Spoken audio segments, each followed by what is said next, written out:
I am Commander Vorthan of the Threxian Collective.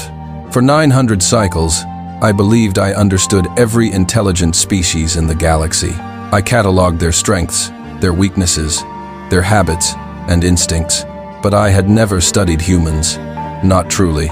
Until the Battle of Eridax Prime, our archives warned us that humans were unstable deathworlders, forged by a planet so violent that even our war beasts would not survive a single season there. But I dismissed most of the reports as exaggeration, primitive, myth-making, fear stories to keep cadets obedient. I was wrong.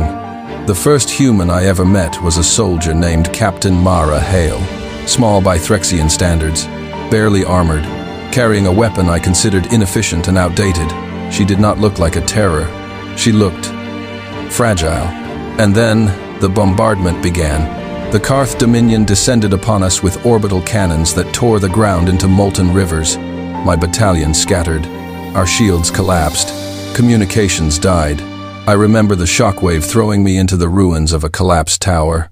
My leg shattered. My breathing apparatus failed. I lay pinned, certain I would die within minutes. But then I heard footsteps on broken stone. Human footsteps. Mara Hale was running, no limping, dragging her own burned leg, coughing through the smoke, ignoring the flames melting the metal around her. She should not have been able to move. Her species' pain thresholds are low compared to ours. Her lungs should have collapsed. Her suit should have failed. But she kept going. She reached me, wedged her hands beneath the slab, crushing my torso, and screamed through her broken mask, "You are not dying today. Move." I told her the effort was useless. I weighed 3 times more than she did. She didn't care.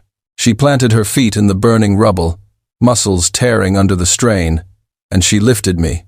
Not cleanly, not easily, but she lifted. When I slid free and gasped my first breath of air, she collapsed beside me, wheezing, shaking, practically unconscious. I asked her why she saved me. We were not allies, not even acquaintances. She looked at me with blood in her teeth and said only, "Because leaving someone behind is how monsters are made." I did not understand the words. Not then. We crawled for shelter together, dragging each other, when the other faltered. The sky rained fire. Screams echoed between collapsing towers. The temperature rose so high that our armor plates began to soften. At one point, a Dominion war beast, a massive 4-mod predator, stalked us through the ruins. I could hear its claws clicking on metal, closing in. My leg was useless. My vision was blurring. I told Mara to go, to save herself. Instead, she stood up. "I want you to understand something. Humans are not the strongest. They are not the fastest. They are not the most advanced.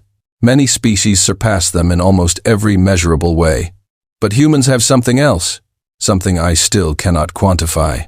She faced that towering beast, with nothing but a half-broken rifle and a piece of rebar she found on the ground. No fear, no hesitation, just this fierce, defiant fury, a fire I have only ever seen in supernovas. The beast charged. Mara roared back. She fired until the rifle clicked empty. Then she leapt forward, driving the rebar into the soft joint beneath the beast's upper jaw. It shrieked, thrashed, crushed her beneath a claw as it fell. I screamed her name. It was the first time I had ever screamed for a human. And then, impossibly, she pushed the creature's weight off her with a grunt of tortured effort. Her ribs were shattered. Her helmet cracked open.